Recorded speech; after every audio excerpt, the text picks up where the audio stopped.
Bueno, estamos con Víctor Hugo Morales. Ante todo, no se puede obviar el tema, preguntarle cómo está pasando la cuarentena. Bien, creo que he conseguido un buen nivel de adaptación. Leer, escribir, ver alguna película y trabajar un poco más en profundizar algunos temas que me interesan. Terminé de escribir un libro, escribí una obrita de teatro que no sé si alguna vez a alguien le interesará. Y lo pasé muy bien, me llevo bien, he tenido mala suerte porque me atacó el ciático de una manera terrible y entonces ando con dolores. Es lo único que me molestó, pero en sí me he llevado bien con la cuarentena. Yo creo que es un lindo ejercicio de introspección y bueno, también es verdad que no hay situaciones apremiantes en mi vida en lo económico, que es lo que puede resultar devastador para la gente que tiene que estar metida en su casa sin poder salir a luchar por lo suyo. Pienso en monotributistas, en mil tipos de profesionales de toda naturaleza. Entonces, no quiero caer tampoco en la liviandad de decir que la cuarentena es una situación hasta agradable de vivir, porque es como un insulto a las personas que lo están padeciendo. Pero en lo personal me llevo bien. ¿En cada opinión política piensa en todas las clases sociales usted? ¿Me repetís la pregunta? Si en cada opinión política que hace, por ejemplo en el diario, piensa en todas las clases sociales, en clase media, en clase alta. Sí, yo creo que soy un combatiente del lado de la gente más vulnerable y los sectores medios que tienen una cierta comprensión de lo que ocurre en la política.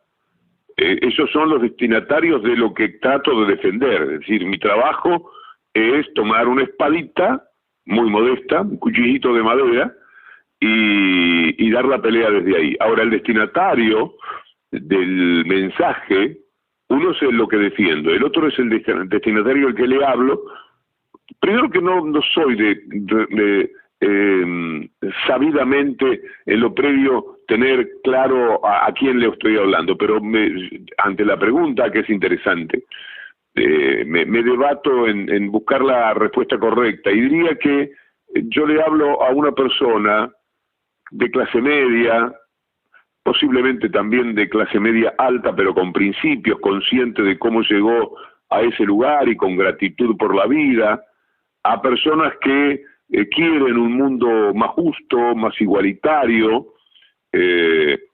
y también un poco a lo que intelectualmente tiene mejor contenido en la sociedad, porque son los que más rápidamente pueden comprender y captar ciertos mensajes. Yo hago una especie de elección del telespectador. No concedo nada a aquello que el espectador espera de mí. Nada es mucho decir, pero muy poco llego a conceder de lo que se imagina uno que el telespectador espera. ¿Le dio importancia a la frase o se sintió respaldado a su lucha de tantos años cuando Tinelli hace algunos días atrás también dijo Clarín miente? Sí, son muchos los elementos que aparecen para corroborar que esa pelea de 30 años o más todavía con Clarín ha tenido por lo menos sentido. Mencionamos ahora lo de Tinelli, pero han pasado siempre cosas muy evidentes y muy claras sobre cómo se han manejado siempre. Me parece que hoy día ya por lo menos mucha gente tiene desconfianza sobre el proceder de esta gente. A mí lo que me importa es que se comprenda que no solamente es una cuestión ideológica con la que uno podría perfectamente convivir. Yo era lector de La Nación, amigo de gente que trabajaba en el diario, escribí artículos para el deporte de la página web cuando empezó, o por lo menos en los primeros tiempos. En aquella época La Nación peleaba contra Clarín a brazo partido, para nada eran lo mismo. La ley de medios terminó uniéndolos y algún factor económico también, y en consecuencia se convirtieron en un poder avasallante porque entre ambos fijan totalmente la agenda y las características de la vida del país. Pero después pasan cosas. El que no quiera ver la corrupción de Clarín en el fútbol es porque es un cómplice, también una persona que no hace ningún esfuerzo por entender lo que ocurre. La mafia del fútbol, que fue lo que yo denuncié en principio desde 1992, desde que apareció la televisión, es muy claro a los ojos de todo el mundo que es un negocio de Clarín, que Clarín nunca podría tener, y todos los etcétera que de ahí derivan. Entonces, las oraciones como esto de Tinelli enojado diciéndoles lo que les dijo, aparecen a cada rato. Sabemos, nadie tiene derecho a decir no me doy cuenta. Lo que alguien puede decir es sí, yo estoy de acuerdo con ellos, yo quiero un mundo que se compadezca con los valores de Clarín, y punto. Eso ya se hace por lo menos en discusión filosófica más respetable, pero que alguien no se dé cuenta de lo que hacen los medios hegemónicos, me parece que es llamarse a sí mismo un poco idiota, ¿no? Es decir, ser demasiado hipócrita. Pero, ¿y usted está de acuerdo con que Tinelli integre la mesa del hambre, por ejemplo? ¿Con que Tinelli qué? Integre la mesa del hambre. Yo creo que todos en la vida tienen la necesidad de hacer algo bueno por los demás. Todos vivimos en eso, sobre todo, más que nada aquella gente que tiene algo que puede vivirlo con un poco de culpa. Yo soy un poco culposo de lo bien que me ha ido en los bienes, en la cuestión material. No soy un hombre riquísimo, pero soy una persona que consiguió una cierta estabilidad. Y yo me doy cuenta que hay cosas que me generan un poco de culpa. Lo de Tinelli yendo al grupo que va a luchar contra el hambre, me parece bien. Yo no sé, iría si me lo piden, no a eso, pero sí a otras cosas. Pero a mí me gusta mantenerme completamente independiente en ese sentido, completamente por afuera de las cuestiones del poder.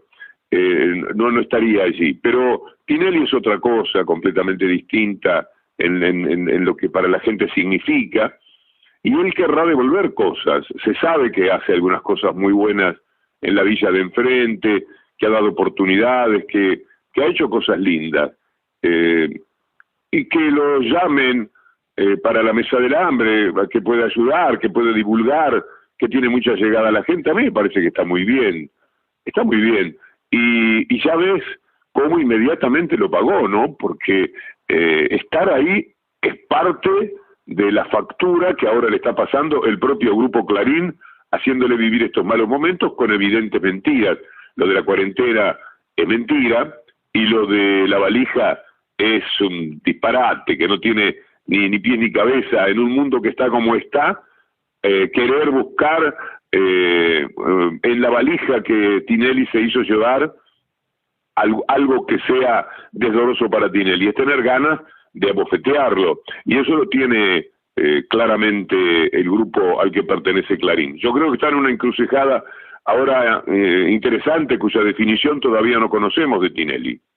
¿El periodismo político o el arte le ha quitado cierta pasión por el fútbol a usted? Yo siempre fui mucho más enamorado del medio, de la radio, que del fútbol.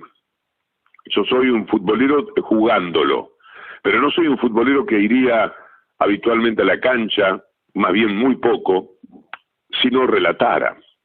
Cuando no relato me aburro con el fútbol. Yo creo que el fútbol tiene una cosa muy poderosa de marketing, es algo que todos conocemos, es una actividad que da pertenencia al ser hincha de un equipo, da pertenencia, por supuesto, en un mundial en relación con el país de cada cual, pero como juego, yo me planteo que es un juego muy aburrido hoy día. No supieron ayornarlo. Yo miro el básquetbol de la NBA excitado, veo partidos de tenis, sobre todo de los grandes torneos, también excitado. y veo el fútbol y me distraigo muchas veces, alguna vez que lo pongo por televisión, me doy cuenta que cuánto vi del partido, un ratito, el resto conversé, me paré, fui, busqué algo, miré cómo va el partido. Entonces, yo creo que el espectáculo en sí mismo del fútbol está profundamente dañado, que tiene tramos aburridísimos, y por consiguiente nada hacen ante el éxito que tiene, y el éxito es por lo que más o menos esbocé al principio, es largo de armar todo esto. Pero el origen mío es el amor a la radio. Yo lo que amo es relatar. Si no relato, el fútbol pierde dimensión de espectáculo para mí. Preferiría otras cosas, pero no ahora, no por el desarrollo de gustos que perfectamente podrían sumarse y complementarse con el fútbol como con tantas otras cosas. Tiene que ver con un reproche que hago desde mucho tiempo a que el fútbol no se ayornó, el fútbol tiene repeticiones que son como espectáculos. Si alguien lo mira y no es hincha de un equipo, esto es lo que tiene que analizar. ¿Qué le gusta? ¿El juego o ser hincha de un equipo? Te lo pregunto incluso a vos, me gustaría que me respondas esto, porque si no, yo me lanzo a cosas que no sé si tienen alguna corroboración, pero el ejercicio por lo que uno ama, es decir, ¿por qué me gusta el básquetbol de la NBA? Porque no tengo ninguna pertenencia y me gusta el espectáculo. ¿Por qué puedo participar como espectador del tenis? Porque no tengo ninguna pertenencia, porque el espectáculo en sí mismo es el que me entretiene. ¿Qué me pasó siempre con el fútbol? Que si no lo relataba me parecía aburrido. Vos fijate que mueven, él la toca toda la línea de 4, un rato muy largo, tenés que esperar mucho tiempo para que sea algo verdaderamente excitante. Se ha perdido el 1 contra 1, se ha perdido el tipo que encara, todo se hace en función de pases. Para elaborar esos pases y encontrar un lugarcito hay que tener mucha paciencia. Te diría que tiene enormes méritos eso, pero al mismo tiempo me pregunto, ¿es entretenido?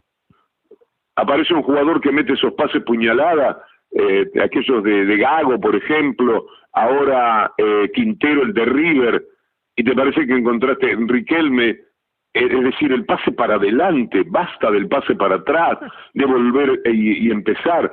Entonces, ¿qué es lo que le falta al fútbol? Desde mi punto de vista, y desde hace muchos años lo digo, ayornarlo. El básquetbol, la NBA, puso una distancia para los tiros de 3. Cuando pusieron esa distancia se dieron cuenta que convertían menos, alejaron otra vez el círculo, el semicírculo desde donde se lanza. Permanentemente están buscando qué es lo que al permanecer le quita interés al juego. En el fútbol no sucede eso. Tendría, por ejemplo, te digo un disparate, para que se entienda, por lo menos discutir, después que pasaste la mitad de la cancha, ¿podés volver sobre tu terreno? Como ocurre en el básquetbol. Me parece que eso ya lo convertiría en un juego muchísimo más apasionante.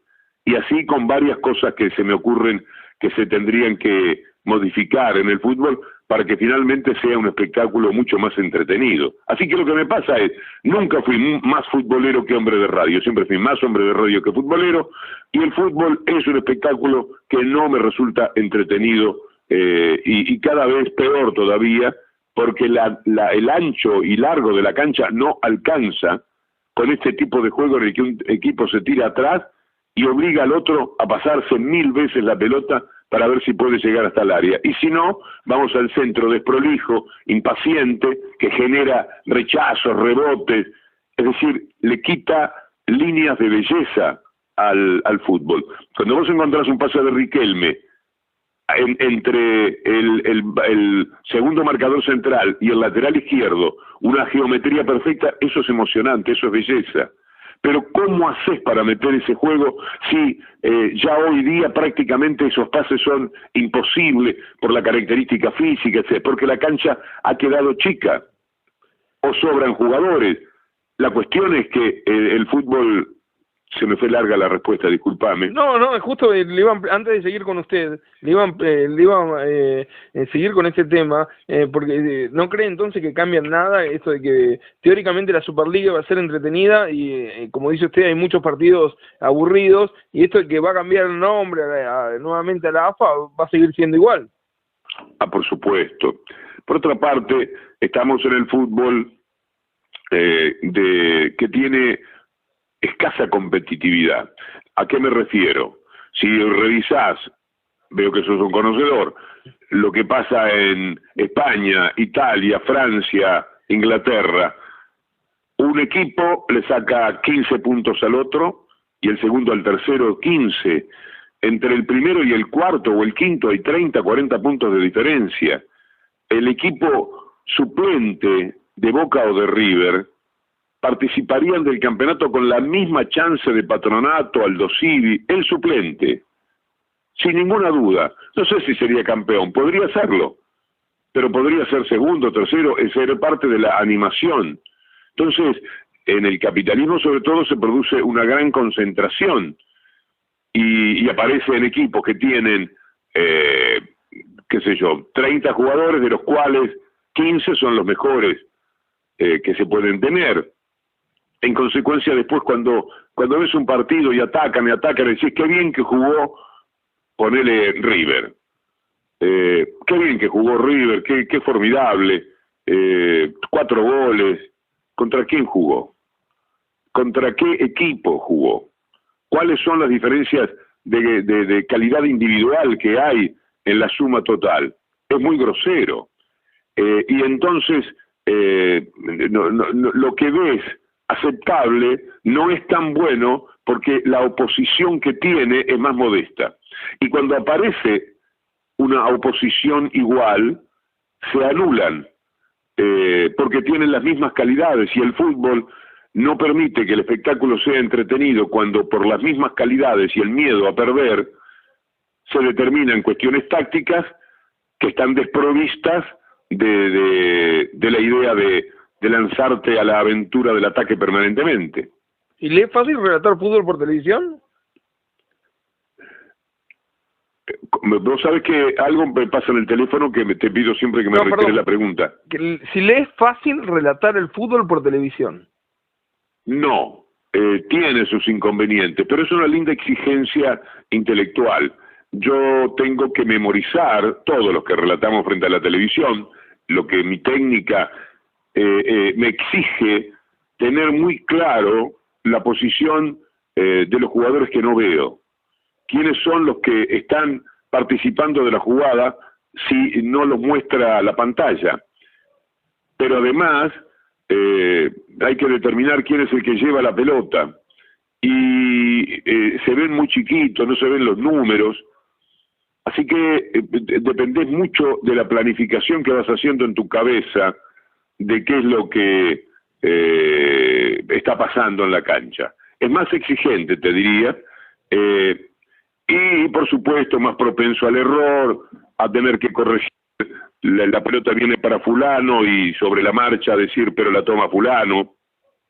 Es un poco engorroso, es distinto. Pero después uno se protege con el ritmo radial y todo, eso no cambia para nada. No modifica las cosas. Pero sí, por cierto que me interesaría mucho más seguir relatando desde la cancha que frente a un televisor. De todas maneras, lo que se pierde no es tanto como para no hacerlo. Quería preguntarle sobre su carrera. No sé si todavía ha escrito un libro sobre su carrera, si para usted fue más importante Sport 80 o competencia, lo pone de igual manera.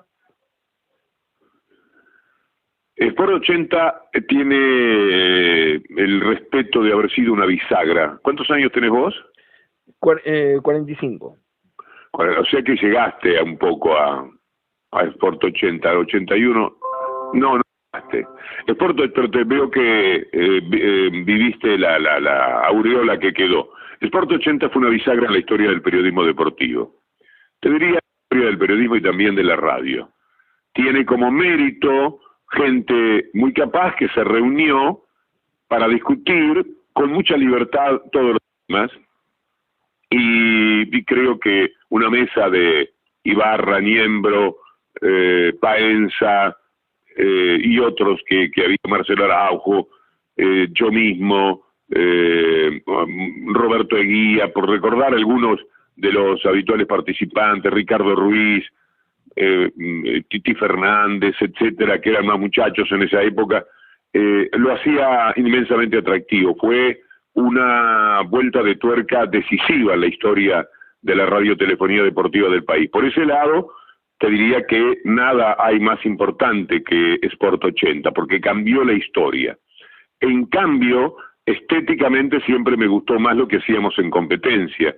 Yo deploro que las conversaciones encimadas, las discusiones en las que no se entiende, la discusión que no tenga peso argumentativo. Yo no puedo escuchar a nadie que diga lo que diga, no lo está argumentando y procurando demostrarlo. No importa si tenés razón o no, importa que vos sinceramente lo pensás y recorres un camino en el que la inteligencia y la memoria son auxiliares de lo que se está diciendo. Entonces, desde el punto de vista estético, competencia, que también tuvo muy buenos periodistas, me gustaba mucho más. Es decir, fui más radio da que a mí me gusta que en los tiempos de Sport 80. No sé si se entiende la valoración distinta que hago de los dos programas. Sí, te quería preguntar porque hace pocas semanas atrás dialogamos con Salatino y ahora se lo pregunto a usted. ¿Es consciente de la cantidad de gente que se hizo fanático del periodismo a través de competencia? Me gusta que me lo pregunte, porque por lo menos me entibia la vida pensar que si lo preguntase es porque eso ha sido posible. Puede ser la constatación aislada de alguien que te dice estudié periodismo por ustedes, no me agrega la certeza de que las cosas fueran así. Pero yo creo que fue un programa gravitante, un programa muy valioso. Yo estoy muy orgulloso de competencia, lo quiero entrañablemente porque tenía una enorme libertad. Vos fíjate que en el año 2002 la radio donde yo trabajaba me echó porque esa radio era de Telefónica y Telefónica tenía el 20% de torneos y competencias y yo todos los días arrancaba y digo yo más que el colectivo porque yo siempre traté de evitarles a los muchachos que participaran ellos directamente de la pelea porque yo siempre sentí que estaba más o menos hecho. Los que están recorriendo un camino no saben a dónde van a ir a parar. Entonces yo no quería que se cerraran caminos y efectivamente muchos de ellos terminaron trabajando en torneos y competencias, etcétera. Pero la libertad que había para discutir todos los temas y aquello del respeto por argumentar y por escuchar al otro, la calidad de las voces que teníamos, hasta con alguna disonancia que para mí es parte también del espectáculo. Es decir, estaba el Tano Fassini, que tiene una voz muy poco radial, pero que al mismo tiempo era una disonancia dentro de las voces de Apo, de Reinaldo Martínez, la mía, y tantos otros que tenemos voces más radiales. Pero hasta ese aspecto, la aparición de una mujer, podrían haber sido más, que se dio también por primera vez era crear hechos diferentes en el oído de la gente. No sé, por supuesto creo que también el entendimiento de los temas periodísticos, pero sobre todo en el oído de la gente. Es decir, de pronto aparece una voz de mujer y quiebra la inercia que se había creado con las otras voces. O aparecía el Tano y era una voz distinta, identificable, que es lo más grande que se puede conseguir en materia radial, que te conozcan por la voz, es una cosa formidable, que te conozcan por la voz en los ámbitos donde la voz es importante, es un milagro al que se accede pocas veces. Pavarotti y Plácido Domingo, yo no sé cuál de los dos canta mejor, pero vos escuchás a Pavarotti y sabés que es Pavarotti, escuchás a Plácido y tenés que buscar un poquito, tenés que estar muy entrenado. El oyente común yo estoy seguro que a vos te ponen a Plácido Domingo, a José Carreras, a Grigoló, a Alaña, y hay una cosa que vos tenés mucho rato para determinar cuál es cuál. En cambio lo pones a Pavarotti y Pavarotti es Pavarotti, lo ponías a Muñoz y Muñoz es Muñoz, es decir, abiertamente. Ese es un milagro formidable para hacer consistente una carrera. Pero usted, ¿volvería hoy a conducir un programa deportivo si se da en radio? Depende, porque también cuando paré de relatar creí que no lo iba a hacer más y que me desinteresaba. Bastó que los muchachos me pidieran que los acompañara para decir, bueno, aunque sea una vez por semana. Y la verdad es que cuando voy a relatar lo hago con gusto. Me gustaría programas deportivos, pero en el que haya margen para discutir estas cosas que a mí me parecen discutibles. Se hace muy aburrido tener que discutir por discutir, sin que el que te está mirando crezca un poco, tenga algo para pensar, así no esté de acuerdo, pero está pensando. No es necesario que el que te escucha esté de acuerdo con lo que decís, pero sí es necesario que lo que decís sea un punto de partida para que esa persona busque resortes, o los está encontrando lo que decís, para pensar mejor, para enriquecerse, para elevarse un poco. Si no sirven los medios de comunicación para eso, no tiene nada. Yo te diría que no existe momento de mi vida radial en el que no piense cómo puedo hacer que la gente crezca. Yo creo que es que mi leitmotiv en mi trabajo profesional. ¿Y cómo considera que va la mañana? A veces cree que también es un negocio, el rating. ¿Cómo lo vive todo eso? La mañana en radio, acá anda la perra. En AM750. ¿Sí? ¿Cómo? Sí, su programa en AM750. ¿Cómo lo vive? ¿Está pendiente del rating? ¿Lo hace por placer? Mira, el rating siempre es importante. Sobre todo en los últimos años se hizo cargosamente importante. Los años 90 no era tan así. Además había 2 o 3 mediciones, cada cual se conformaba con una, no se parecían porque no hay mediciones que se puedan parecer, nunca son exactas, marcan tendencia, le preguntan a muy poca gente, los muestrarios tienen que ser mucho más importantes para que sea totalmente creíble, pero al final de cuentas, el dueño de la radio o el director de la radio se rige por eso. Y entonces si vos tenés un puntaje más o menos decoroso, estás más firme que si te tiran abajo los números. Andá después a decirle a tu jefe o al dueño de la radio, mira, a mí me parece que no es así, que a mí la gente me habla más del programa. Uno tiene una medición, un olfato propio, mucho más de la televisión que de la radio, por supuesto. Entonces, yo le doy bolilla. ¿Qué pasa? Yo mismo tengo un cuestionamiento muy fuerte. Ahora, por ejemplo, estos 4 años han sido increíbles en la 750. La verdad es que los números han sido muy interesantes, pero yo peleo conmigo mismo para que eso no condicione absolutamente nada. El programa es intransigente con todo lo que a mí no me gusta.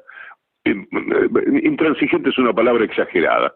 El programa se esfuerza enormemente en parecerse a lo que son mis maneras de pensar. No la política, sino la radio.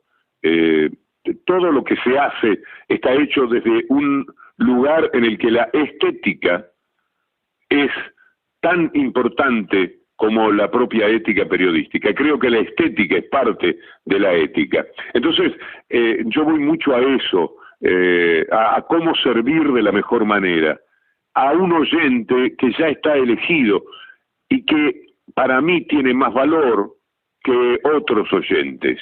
Si alguien escucha petardistas, bueno, está muy bien que lo haga, es lo que lo entretiene, pero no es un oyente al que yo jamás trataría de atrapar porque no tengo cómo hacerlo. A mí me gusta que que venga un tipo de oyente que cuando me dice, yo lo escucho y hablo con él, me doy cuenta que es una persona con una calidad intelectual y con un esfuerzo que lo transforma en un ciudadano valioso. Me interesa ese nivel de ciudadanía y para eso trabajo. Y te diría que jamás he hecho modificaciones, eso seguro, que tengan que ver con los buenos o malos momentos del rating, que un día en los vaivenes te marcan con 5 puntos y al mes siguiente, vos no sabés por qué, te marcan con 3. Estoy imaginando los números, ¿no? Así que hay una gran fidelidad al hecho radial, a cómo a mí me importa que sea el programa. Y en ese sentido hablo un poco más en título personal, porque todo lo que son los colaboradores y lo que es la producción están referidos a esa manera de ver el mundo de la radio. He encontrado, por suerte, gente que piensa de la misma manera y me siento muy cómodo. Te diría que nunca en mi vida fui profesionalmente tan feliz como en las 750. Nunca en mi vida. Es la perfección. Poca gente, linda gente, gran convivencia, mucho trabajo, mucha creatividad, mucho conocerte con los integrantes del equipo. En este momento yo te diría que en la producción participo poco, porque me tomaron de tal manera la mano que cuando yo voy a sugerir algo ellos ya lo están haciendo. No es exagerado lo que te digo. Entonces es una etapa de, enhorabuena lo diga, de muchísima felicidad para mí el programa de radio. Si además te va moderadamente bien, como para que el final del año no sea un riesgo, porque te echan o te dicen que vas a cambiar de horario o esas cosas, bueno, bienvenido sea. Pero nos han confirmado que cuando se termine este coronavirus, se da como descontado su ingreso a Radio Nacional otra vez con su equipo de relatores. ¿Es una motivación? Perdón. No, yo te voy a decir, mira, Relatores está en negociación creo que muy avanzada. Sí. Relatores es Relatores. Relatores es un grupo de muchachos que tienen todos que ver conmigo porque se hicieron a mi lado en la radio que nos echó. Cuando ellos armaron esta ilusión de Relatores, pensando que además muchísimas radios en todo el país los podían tomar y seguir siendo un hecho radial, a mí me pareció que empezaban un lindo camino y me pidieron que yo los acompañara. Se supone que la marca mía, aunque ya mucho más modestamente que en otras épocas, algo influye decir que es el equipo, pero yo con Relatores soy alguien que participa ad honorem, gratuitamente, que no cobra salario, que no aspira a cobrar salario, que no tiene ningún interés. Entonces, la pregunta que vos me haces está bien, la gente lo refiere a mí, y yo soy nada dentro de Relatores. Si yo veo que eso va a motivar que los diarios maléficos tratan de hacer entender que es un arreglo para mí, ya les dije a Fabiana Segovia, a Matías Canillán, que yo me voy. Sería una pena porque calladamente tendría que terminar. La mínima molestia que yo tenga respecto a esto, yo no les quiero dar la ventaja, no está mal trabajar para el Estado, pero en un caso como el mío, inmediatamente lo van a hacer valer de otra manera, como ya lo intentaron mintiendo.